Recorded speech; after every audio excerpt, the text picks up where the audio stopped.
திருச்சி மறைமாவட்டம் மணப்பாறை வட்டத்தில் இந்த மங்களகரமான மாலை வேளையிலே ஒரு மணவிழா கொண்டாட்டம் அரங்கேறிக் கொண்டிருக்கிறது.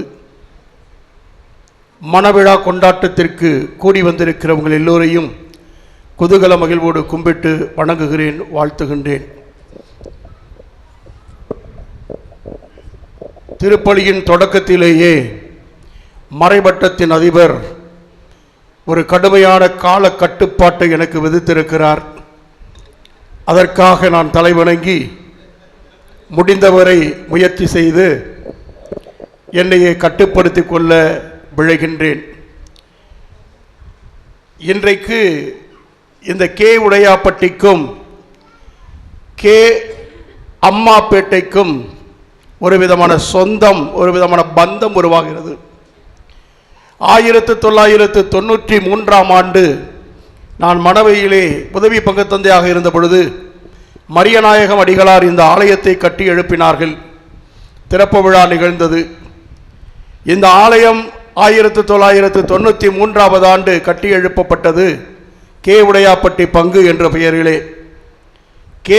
கே அம்மாப்பேட்டை, குளத்தூர் அம்மாப்பேட்டையிலே இந்த ஆலயத்திலே மணவாளனாக வந்து தன்னை முழுமையாக ஆட்படுத்தி கொண்டு இந்த பங்கினுடைய இன்பத்திலும் துன்பத்திலும் உடல்நலத்திலும் சோதனையிலும் வேதனையிலும் வளர்ச்சியிலும் தளர்ச்சியிலும் வாழ்விலும் சாவிலும் என்றென்றும் பிரமாணிக்கமாயிருந்து என் பணிக்காலம் முழுவதும் உங்களை அன்பு செய்யவும் மதிக்கவும் வாக்களிக்கிறேன் என்கிற வாக்கு மூலத்தை கொடுத்து இன்றைக்கு ஒரு மணவாளன் வந்திருக்கிறார்.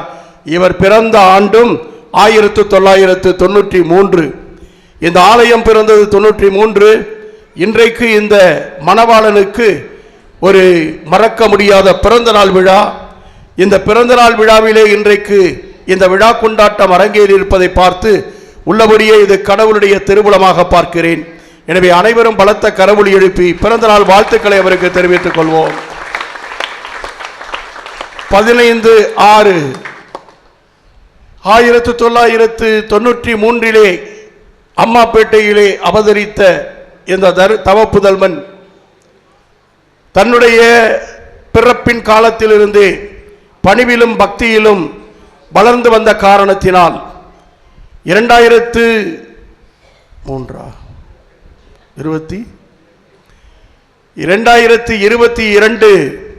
8ஆம் தேதி, இதே மே மாதத்திலே 8ஆம் தேதி அன்று குருவாக அருள் பொழிவு பெற்றார்.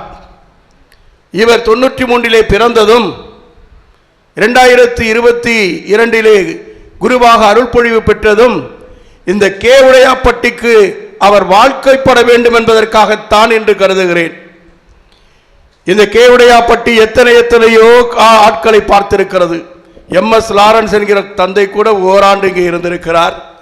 எனக்கு விவரம் தெரிந்து கே செல்வராஜ் என்கிற அருட்தந்தை இங்கே பங்கு தந்தையாக பணிக்காலம் முழுவதும் இருந்தார்.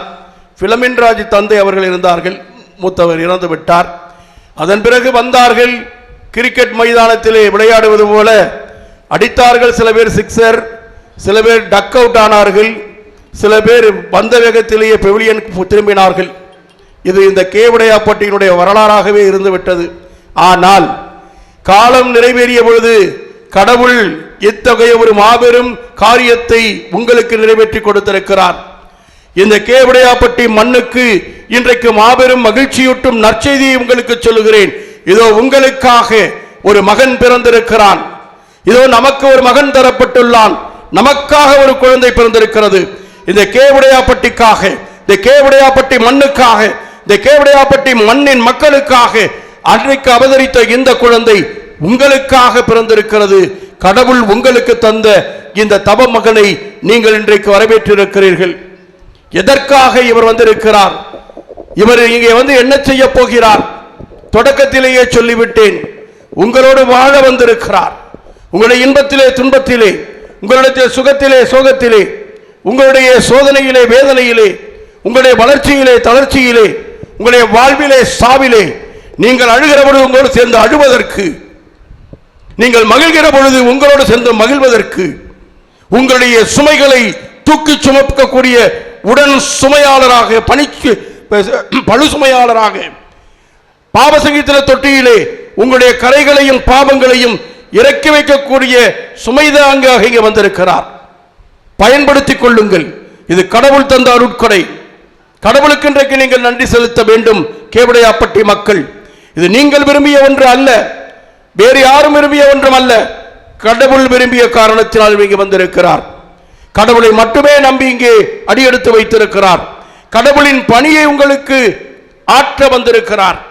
கடவுள் என்றைக்கு இந்த இயேசு இன்றைக்கு சொன்னது போல, தந்தாய் நீயும் நானும் ஒன்றாயிருப்பது போல இவர்களும் ஒன்றாயிருப்பார்களாக, இவர்களும் நம்முள் ஒன்றாயிருப்பார்களாக. இவர் தந்தை கடவுளோடு ஒன்றாயிருக்கிறார். தந்தை கடவுள் இயேசு கிறிஸ்துவின் மகனாக இவருக்கு அருள் பொழிவு செய்திருக்கிறார். இப்படி அருள் பொழிவு செய்யப்பட்ட இந்த மகன் தந்தையிடத்தில் இன்றைக்கு மன்றாடுகிற அந்த பலிப்பிடத்திலிருந்து, தந்தாய் நீயும் நானும் ஒன்றாயிருப்பது போல இவர்களும் ஒன்றாயிருப்பார்களாக. இதற்காக இவர் என்ன செய்யவும் துணிந்திருக்கிறார் என்று சொன்னால், இதோ இவர்கள் அனைவரும் உண்மையினால் சான்று பெறக்கூடியவர்களாக, இவர்கள் உம்முடைய மக்களாக, உம்முடைய உண்மையின் மக்களாக திகழ வேண்டும் என்பதற்காக என்னையே நான் அர்ப்பணமாக்குகிறேன், அர்ச்சனையாக்குகிறேன், பலியாக்குகிறேன், காணிக்கையாக்குகிறேன் என்று வந்திருக்கிறார். இந்த மக்களும், இந்த மண்வாழ் மக்களும், இந்த மண்ணும் ஒன்றாய் இருப்பதற்காகவும் நன்றாய் வாழ்வதற்காகவும் உண்மையினால் அர்ச்சிக்கப்பெறும்படியாகவும் அர்ப்பணமாக்கப்பட்ட செம்மறியாக, பலிப்பொருளாக உங்களுக்கு கடவுள் தந்திருக்கிறார். எனவே இயேசுவில் அன்பார்ந்தவர்களே, இதனை செய்வதற்காக, உங்களோடு பயணிப்பதற்காக வந்திருக்கிறார். இரண்டாவது சிந்தனையாக ஒன்றே ஒன்று, இவர் ஏதோ புதிய வீடு இருக்கிறது அல்லது இவர் அங்கி வெள்ளை அங்கி போட்ட குரு என்பது இல்லை. அண்மையில் காலம் சென்ற மகா போப் பிரான்சிஸ் அவர்கள் சொல்லுகிறார்கள், ஒவ்வொரு ஆயனும் அந்தந்த ஆட்டுப்பட்டியின் நாற்றம் அறிந்தவனாக இருக்க வேண்டும். உங்களுடைய கவலை, உங்களுடைய கண்ணீர், உங்களுடைய துயரங்கள், உங்களுடைய வேதனைகள், உங்களுடைய எதிர்பார்ப்புகள், உங்களுடைய ஏமாற்றங்கள், உங்களுடைய விரக்திகள், உங்களுடைய தோல்விகள், உங்களுடைய நோய் பிணிகள் அனைத்தையும் அறிந்து வைத்து உங்களோடு வாழ்ந்து உங்களுக்கு பணியாற்ற வந்திருக்கிறார். அப்படி பணியாற்றுவது சாதாரணமானது அல்ல. கரைப்படும் எங்கள் மீது கல்லடிக்கும், சொல்லடிக்கும், ஏளன பேச்சுக்களுக்கும், இகழ்ச்சிக்கும், தனிமைக்கும், வருத்தத்திற்கும் ஆளாக்கப்படுவோம். அப்படி ஆளாக்கப்படுவதற்கு தயாராக இருங்கள் என்பதற்காகத்தான் அந்த பிரான்சிஸ் போப் அவர்கள் சொல்லுகிறார்கள், இந்த ஆட்டுப்பட்டியின் நாற்றம் அறிந்திருக்க வேண்டும். அந்த ஆட்டுப்பட்டியினுடைய நாற்றம் அறிந்திருப்பது மட்டுமல்ல, அந்த ஆட்டுப்பட்டியுடைய கரை அங்கியில் பட வேண்டும் என்று சொல்லுகிறார்.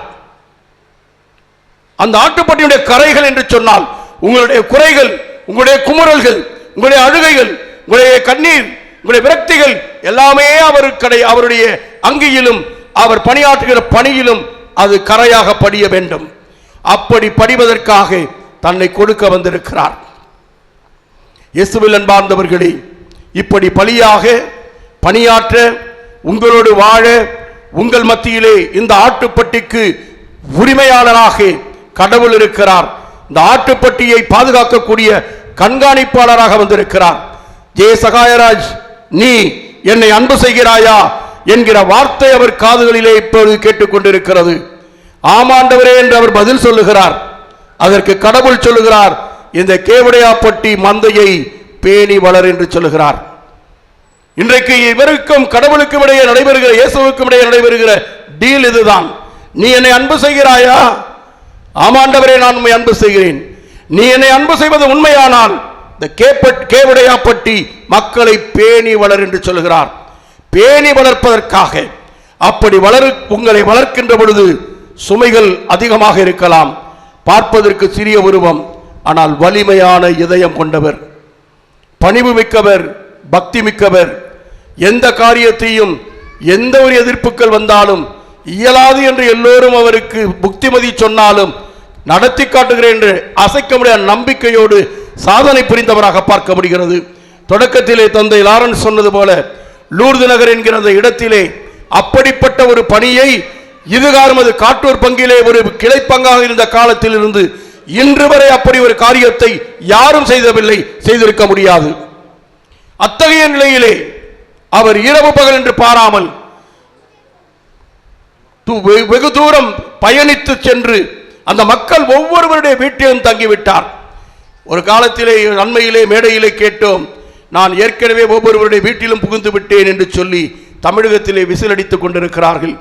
இவர் அவ்வாறு செல்லுகிற இடத்திலெல்லாம் எல்லா வீடுகளிலுமே குடியிருக்கக்கூடியவராக இருப்பார். இதெல்லாம் நீங்கள் எல்லாம் அவருக்கு குடியிருக்கிற கோவில்களாக மாறுகிறீர்கள். அவருக்கு இந்த கோவிலிலே பணி, ஆனால் அவர் உங்கள் வீட்டு பிள்ளையாக உங்களை கோவிலாக்கி அந்த கோவிலிலே குடியிருக்கக்கூடிய பிள்ளையாக உங்கள் மத்தியில் வந்திருக்கிறார்.